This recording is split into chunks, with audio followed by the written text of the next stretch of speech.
demonstra o esforço da Polícia Federal, não só apenas em realizar trabalhos de repressão ao garimpo ilegal, como, por exemplo, a destruição de dragas em conjunto com o IBAMA, mas sim também descapitalizar o grupo criminoso e chegar realmente aos beneficiários maiores dessa atividade criminosa.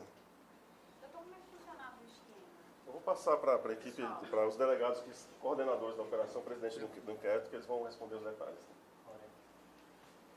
Bom dia a todos. Como bem salientado pelo Dr. Sávio, nós estamos deflagrando, nessa ocasião, uma operação contra a cúpula do contrabando de ouro no Brasil. É o maior contrabandista e a maior organização criminosa inerente à remessa do ouro para a Europa. O nome da Operação Emboabas faz origem à Guerra dos Emboabas, em que europeus, portugueses tentaram retirar o ouro do Brasil, da região de Minas Gerais. Houve conflito com os paulistanos, impedindo ou resistindo que o ouro saísse das terras nacionais. Esta é a origem, e este grupo criminoso, por meio da empresa Bank, por meio de fraude estruturada e lavagem de dinheiro, retirava o ouro do território nacional, sobretudo de terra indígena caiapó, principalmente no interior do Pará, o que aumenta a gravidade concreta do fato. Portanto, eles aplicavam vários esquemas de fraude, os quais seremos bastante objetivos aqui, porque são muitas camadas criminosas, entre as quais eles declaram que extraem o ouro de uma permissão de lavra garimpeira, de um processo em que, por meio de georreferenciamento e aplicativos, programas da Polícia Federal, nós vimos que aquele local que eles alegam retirar o ouro não tem nenhuma extração. Isto é, a vegetação do local declarado está totalmente preservada. Legalmente ele poderia tirar dali, ele declara que tira dali, mas não. Então a perícia mostrou que não há extração daquele local e mostrou também que a quantidade de ouro exportado, remetido, não corresponde ao declarado. Então qual é a verdadeira origem do ouro? A perícia também demonstrou por propriedades de fundição, material e fuligem que vem da terra indígena, caiapó. Eu ressalto que esse é um retrato, uma fração do esquema criminoso.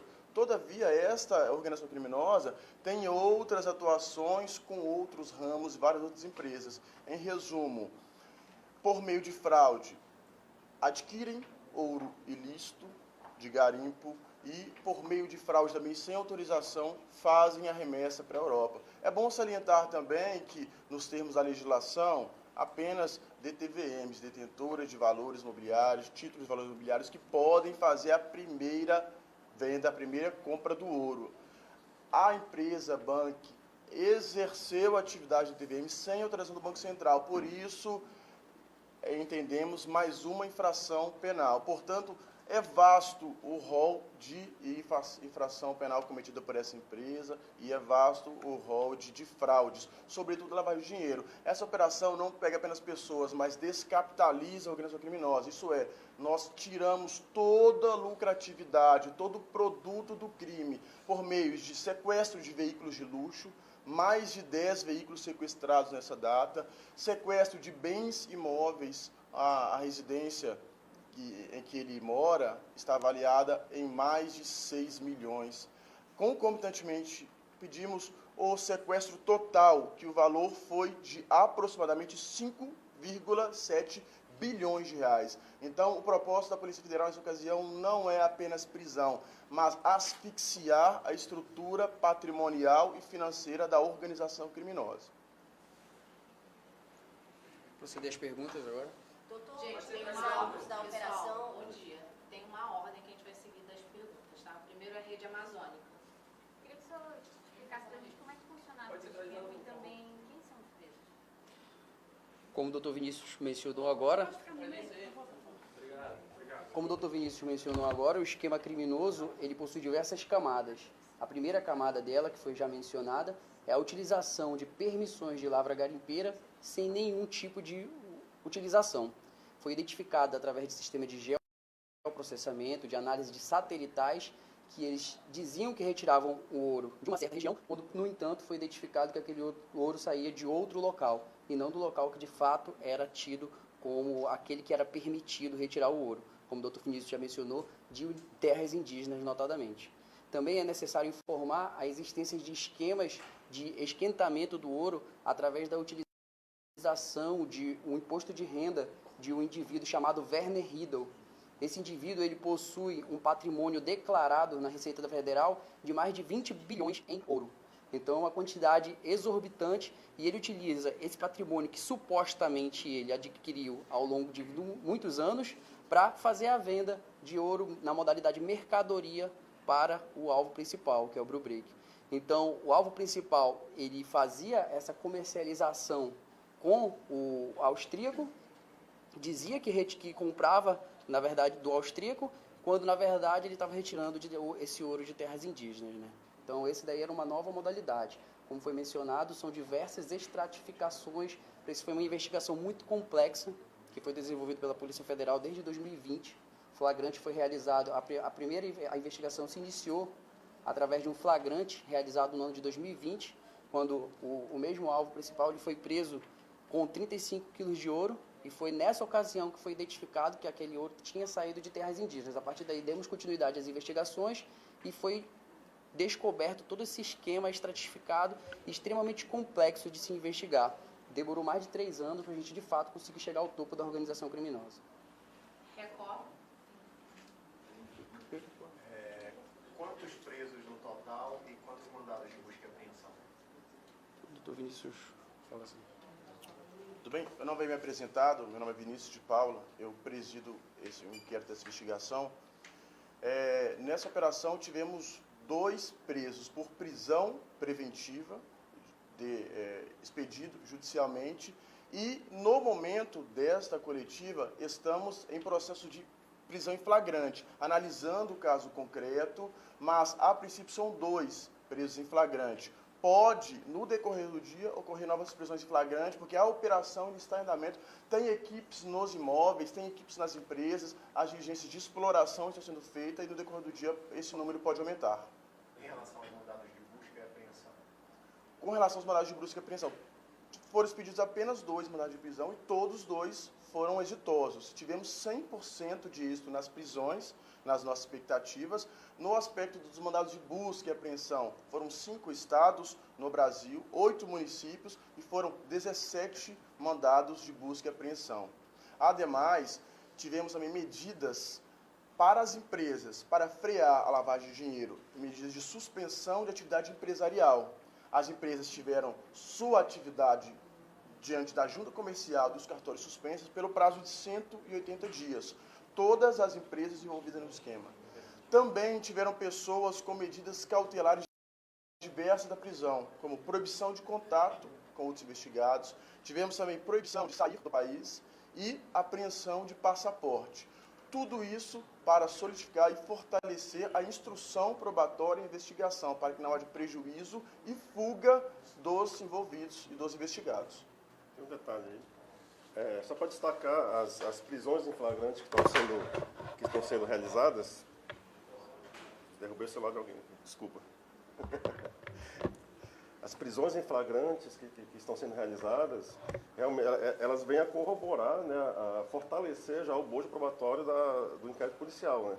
Porque são prisões, foram encontradas barras de ouro, né, na residência de alguns dos investigados, e eles estão sendo flagranteados pela posse desse ouro, por usurpação de bem da União e outros crimes decorrentes, né? Então, já numa prévia dos resultados, nós já constatamos que há barras, lingotes de ouro que foram encontrados nas residências dos investigados.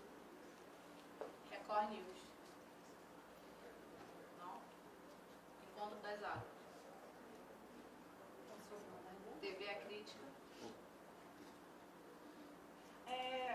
Essas pessoas que vão cumprir agora essas medidas cautelares, tem um número delas? Qual é a ligação delas com essas pessoas presas com os mandados de prisão preventiva?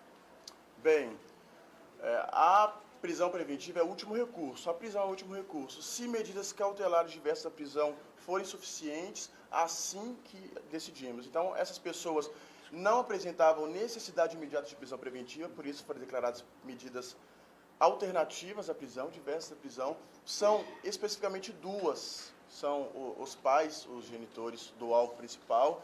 Era necessário porque todos eles participavam do fluxo causal da lavagem de dinheiro. Não podem ter contato, então, é isso? Não podem ter contato com os demais investigados. TV Norte. Portal. Eu queria saber se houve operação em outras cidades também, se todas essas pessoas elas têm ligação entre si também aqui das outras cidades com pessoas aqui de Manaus. Pois bem, a operação foi deflagrada em várias cidades, em Manaus, foi no interior do Pará, Ourilândia do Norte, Tucumã. Tivemos também no município de Anápolis, em Goiás, Ilha Solteira, em São Paulo, Uberlândia, em Minas Gerais, Areia Branca, Rio Grande do Norte. Todos esses locais tiveram deflagração concomitante a fim de que não houvesse comunicação entre os alvos e não prejudicasse a colheita probatória da investigação. Portal do Holanda. Rádio Rio Mar. Rede Rios. Aqui, Jana Rodrigues. Algumas empresas privadas, né, do ramo atacarejo foram visitadas hoje, a gente pôde observar. Quais foram elas e por qual motivo? Então, houveram outra operação, que era de Roraima, ela foi focada nessa situação dos supermercados. Né? A nossa operação, que foi emitida pela 7ª Vara Federal, que foca no alvo principal, que foi preso, que está aqui detido, ela é uma operação do Amazonas. Então, é necessário fazer essa identificação de quais são os alvos. A Polícia Federal do Amazonas realizou a prisão desse alvo, que está aqui detido, e também tem o relacionamento da investigação com esse austríaco e o esquema de esquentamento do ouro através das permissões de lavra garimpeira. Né? Então é necessário a gente fazer essa diferenciação de qual investigação a gente está tratando. A investigação do Amazonas é focada na exportação do ouro e na situação do esquentamento, seja através das permissões de lavra garimpeira ou através da situação do imposto de renda desse austríaco, desse suposto austríaco que possui esse país que ele diz ter criado para armazenar esse ouro. Né? Mas a gente pode saber quais são as empresas? As empresas, até o momento, não é uma investigação nossa, né? A gente está segurando o nome por questões de sigilo das investigações. Imediato. Aqui. A respeito do Crupeik, né, do Nascimento, ele foi preso aqui em Manaus. Ele seria um dos cabeça também dessa operação? E qual a ligação dele justamente com esse austríaco? Vocês fizeram uma prisão em 2020, foi através dela, né? Uma em flagrante. Teriam ligações eles? Como é que seria? O alvo principal, que é o indivíduo que você citou, que foi preso aqui por nós no Amazonas, ele tem ligação direta com esse austríaco. Né? Ele realiza a compra do ouro, como o Dr. Vinícius mencionou, de terras indígenas, mas faz a atividade de esquentamento do ouro, né? Que é transformar ele de ilegal para legal, com o uso desse indivíduo, desse austríaco, que tem esse suposto país que ele diz ter criado, onde ele armazena essa quantidade imensa de ouro, mas essas informações somente vão ser de fato identificadas se são verdades, ou se é um mero laranja, ou se, que é utilizado por outros criminosos, com o decorrer da investigação. Só para entender essas diferentes operações que estão sendo realizadas concomitante, né, na realidade, esse alvo aqui do Amazonas, né, só para entender o tamanho do âmbito de operação deles, né, em 3 inquéritos policiais diferentes, né, em 3 processos judiciais, houve a decretação da prisão dele. Né. Ou seja, hoje a Polícia Federal deu cumprimento a 3 mandados de prisão contra a mesma pessoa. Ou seja, isso demonstra que em 3 sessões judiciárias da Justiça Federal, em 3 superintendências da Polícia Federal, estão sendo levadas a efeito investigações com provas de que esse cidadão, ele efetivamente é um grande contrabandista e comerciante de ouro. Todos os três inquéritos são voltados a este tipo de crime? Exatamente. Os 3, cada um com especificidades diferentes, né? São inquéritos complementares, objetos diferentes, mas que envolvem pelo menos um alvo em comum, que é esse grande contrabandista, esse grande comerciante que faz o comércio de ouro de maneira ilegal. Né? Revista Cenário. Oi, Ipiranga da revista Cenário.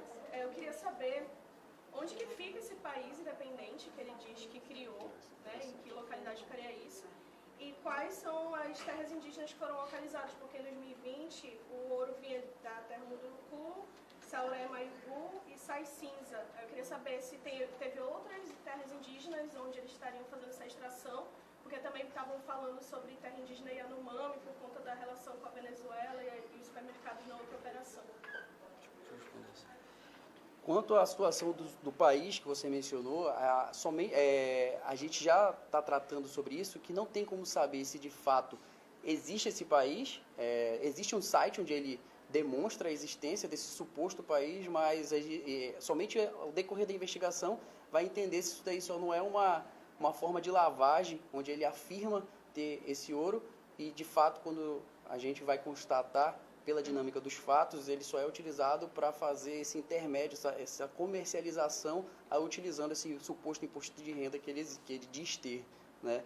Quanto à situação das terras indígenas, são inúmeras. Esse indivíduo ele tem atividades em todo o Brasil. Então, nós conseguimos identificar que ele como o Dr. Vinícius mencionou, ele é o maior contrabandista de ouro do Brasil. Então, não tem como ele tirar esse ouro somente de uma região. Esse ouro ele saiu de inúmeras partes do Brasil, de inúmeras terras indígenas, seja da terra indígena Yanomami. Mas a sua pergunta foi relacionada à apreensão do ouro de 2020. Em 2020, ficou constatado através de perícia que esse ouro foi retirado da terra indígena Caiapó. Mas nada leva a negar que não tenha sido retirado também de outras terras indígenas, porque a atividade dele é muito ampla. O Dr. Sábio mencionou que ele possui mandados de prisão expedido em 3 estados diferentes. Então, isso concretiza que as investigações, na verdade, se conectam. Elas são complementares umas às outras. E nesse motivo que a investigação do Amazonas é focada unicamente, bem mais especificada com a exportação de ouro. Então, é assim que foi direcionada e delimitado o escopo dessa investigação. Radar Amazônia. João Paulo Castro, Radar Amazônica. Primeiramente, bom dia aos senhores. Eu gostaríamos de saber o grau de participação da empresa Nova Era e também do Big Amigão no ato de venda ilegal de ouro. E também, se é possível, saber a participação da empresa Telecomércio, que realizou essa exportação de ouro. É possível fazer essa ligação, doutor? Essa investigação é da Superintendência de Roraima. Essa investigação não é do Amazonas. AM Costa. Doutor, ao chegar aqui na sede da Polícia Federal, a gente avistou um carro forte de uma empresa de transporte de valores. Esse carro forte, de fato, faz parte dessa ação? Não creio. Não foi coincidência, porque como a gente faz a fiscalização da segurança privada, certamente esse veículo estava aqui para ser vistoriado. Né? A pronúncia correta é Werner e do Werner? Não entendi direito. A gente está preservando os nomes dos indivíduos pelo sigilo da investigação. Eu estou buscando. AM1. Aqui, Viviane Ramos. Então, durante a investigação, a operação, foi identificado algumas empresas, né? Durante a investigação, foi identificada alguma empresa que financia o garimpo ilegal aqui na Amazônia do exterior? Isso eu deixo o Dr. Vinícius estar mais aprofundado nesse tema. Pode repetir a pergunta, por favor? Se durante a investigação houve a identificação de empresas do exterior financiando o garimpo ilegal aqui na Amazônia? Bem, essa reunião aqui é importante para tratar do que foi realizado. E passos subsequentes, a fim do sucesso investigativo, a Polícia Federal prefere se resguardar a não informar. Porém, saliento que a Polícia Federal faz a investigação do ciclo completo, do começo ao fim. Eu ressalto que não fica ninguém impune no fluxo causal do crime. Todavia, não podemos adiantar fatos que vão prejudicar a investigação. Futuramente, poderão ter notícias dessa sua pergunta aí. CM7. Doutor, em relação ao Brubeck do Nascimento, momento, ele é o principal alvo aqui do Amazonas. Ele estava foragido aqui no estado, uma vez que ele tinha outros mandados de prisão já expedidos em outros estados. E só para ressaltar, já tem uma estimativa de o valor aí, de quanto já teria sido movimentado durante esse esquema ilegal? Pois bem, o alvo principal, o cabeça da organização criminosa, ele não era objeto de mandados de prisões anteriores. É verdade que há anos ocorriam investigações concomitantes quanto a este alvo. Mas nesta reta final, na deflagração, na fase ostensiva, representamos pela prisão preventiva concomitantemente com outras superintendências, com outros estados. Portanto, não, ele não era foragido antes, mas agora ele foi objeto. Como ele foi preso na primeira tentativa da Polícia Federal, ele não chegou a ser foragido. É importante ressaltar que a Polícia Federal, antes de fazer uma deflagração dessa, antes de entrar nesse endereço, faz todo o levantamento. Então, o percentual de êxito da Polícia Federal, de alcance de prisão, de prisão, é altíssimo. Então, ninguém fugiu. Essa operação foi um sucesso e ele não era foragido nem está. No momento, ele está preso. Além do Amazonas, quais foram os outros estados que ele teve os mandatos de prisão preventiva? Além do Amazonas, foi também no estado de Tocantins, estado de Roraima. Esses 3 estados juntos alinharam a investigação com objetos distintos para culminar nesta prisão de hoje. E a estimativa do valor que foi movimentado durante o esquema?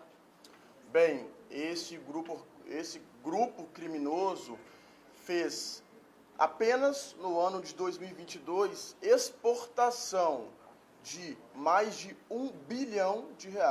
Nós estamos falando de uma organização criminosa extremamente rica, com uma quantidade de exportação gigantesca. Além do mais, pela fonte da Agência Nacional de Mineração, houve extração de mais de 2 toneladas. E além da fração não declarada de extração do minério. Sobre o impacto ambiental, já se tem ali uma noção mediante toda essa operação, tudo isso que eles haviam fazendo já em terras indígenas? Isso daí já foi devidamente avaliado.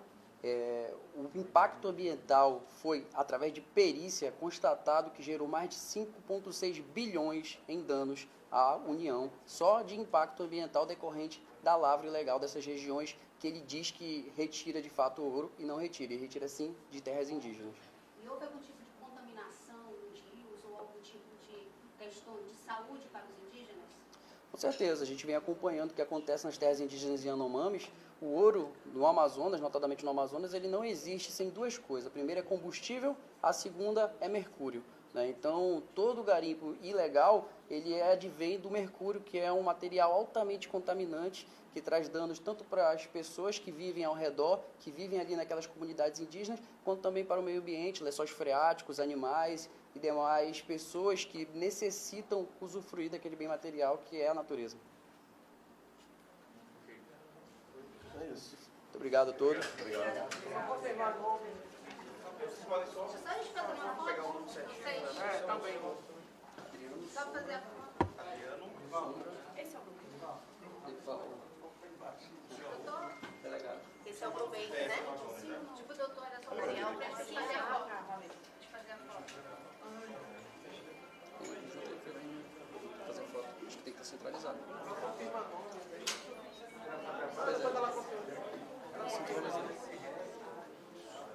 Olha pra onde?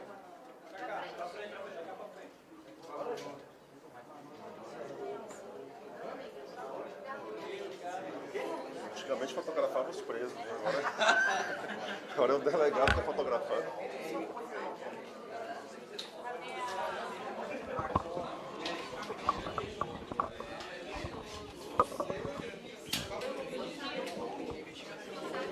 Aí, para você que nos acompanha aqui na tela do Radar Amazônico, vocês acabaram de conferir uma entrevista coletiva aqui na Superintendência da Polícia Federal aqui do Amazonas a respeito a respeito aqui da Operação Emboabas, deflagrada na manhã de hoje aqui no estado do Amazonas. Para você que nos acompanhou até aqui, eu agradeço por cada comentário e cada compartilhamento, viu? A operação essa que tem o objetivo de desarticular esquemas criminosos envolvendo mineração ilegal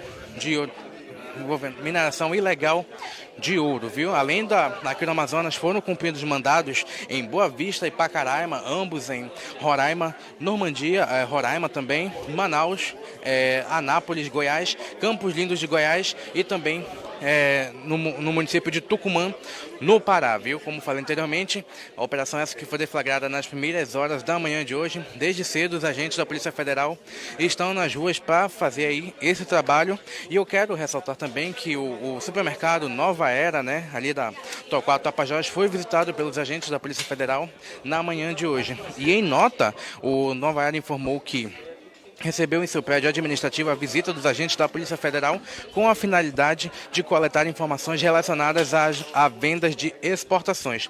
Toda a equipe foi instruída a colaborar com as investigações da Polícia Federal e quero falar para vocês aqui que uma matéria completa a respeito dessa investigação vocês podem conferir aqui no site radaramazônico.com.br. Eu quero ressaltar também que a investigação revelou que a organização criminosa adquire ouro de terras indígenas e leitos de rios com uso de dragas e por meio de fraude declara que o ouro foi extraído em permissões de lavra garimpeira regularmente constituídas, viu? Volto a repetir, uma matéria completa a respeito da operação vocês podem conferir no site radaramazônico.com.br.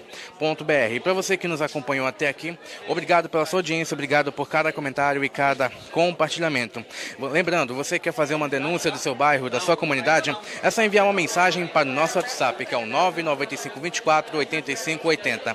As imagens são de Jamerson Silva e o apoio técnico de Giovanni Leite e Elise Bentes. Eu sou João Paulo Castro para o Radar Amazônico. O que o povo quer ver, o que todos querem esconder.